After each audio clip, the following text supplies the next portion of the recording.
Le 4 août 2020, 18h07, je suis assis sur un balcon, deuxième étage d'un immeuble à Jemaïzé, très très loin de me douter que quelques minutes plus tard, je vais perdre mon œil droit.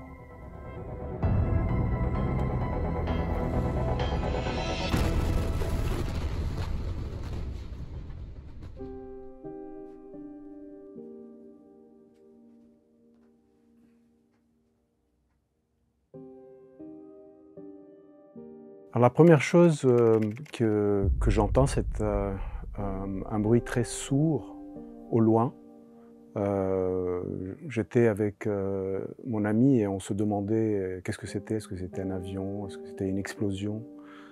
Et cette deuxième explosion qui arrive, très forte, du rouge, du noir, vraiment c'était assez impressionnant. Et ce qui me reste encore, c'est cette onde de choc où je voyais les choses venir vers moi à toute allure. Et je me suis retourné pour rentrer aussi dans l'appartement, mais c'était trop tard. J'ai été complètement projeté par le souffle. J'ai dû perdre connaissance peut-être pendant quelques secondes, parce que j'ai retrouvé mes esprits. J'étais à quatre pattes à l'intérieur de l'appartement. Et très vite, je sentais une douleur lancinante très très forte au-dessus de l'œil droit. Il y avait du sang et j'étais convaincu que la douleur, en fait, que la blessure était au-dessus de mon œil. Je pensais qu'elle était juste là parce que la douleur, elle était là à l'intérieur. Et bon, je n'imaginais pas du tout en fait ce qui s'était passé, c'est que je crois que mon œil était complètement sorti.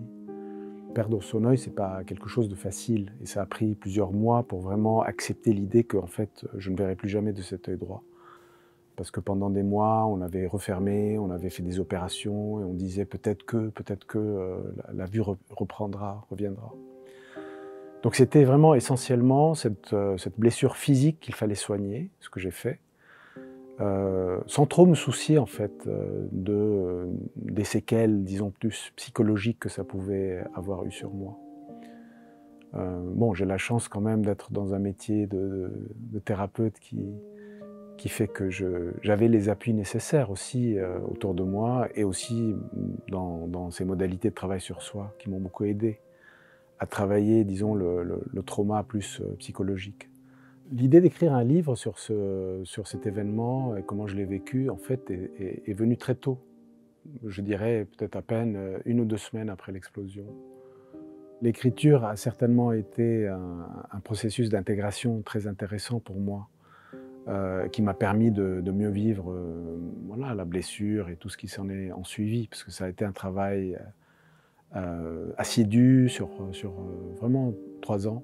Et je ne voulais en aucun cas que ce livre soit un témoignage de victime. Ça n'a jamais été le cas, puisque ce n'est pas comme ça que je fonctionne de toute façon. C'était beaucoup plus montrer comment, même quand on vit des épreuves fortes dans la vie, ça peut toujours être une opportunité de grandir, de se découvrir en tout cas, voilà, et d'en faire quelque chose. C'est vrai que 5 ans, c'est long.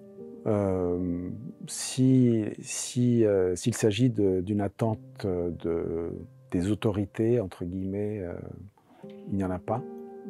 Si c'est une attente de rétribution, je ne pense pas en avoir non plus.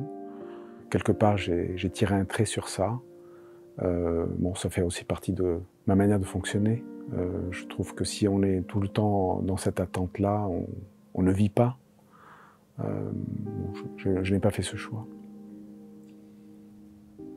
Ça a été une expérience qui m'a fait grandir, qui m'a fait découvrir des facettes de moi que je ne soupçonnais pas, qui m'a donné aussi du courage, je trouve, parce que quand les gens vous regardent avec un certain regard, parce que vous avez vécu quelque chose de compliqué, peut-être que ça m'a donné aussi l'occasion de pouvoir exprimer certaines choses de manière plus tranquille, disons. Voilà.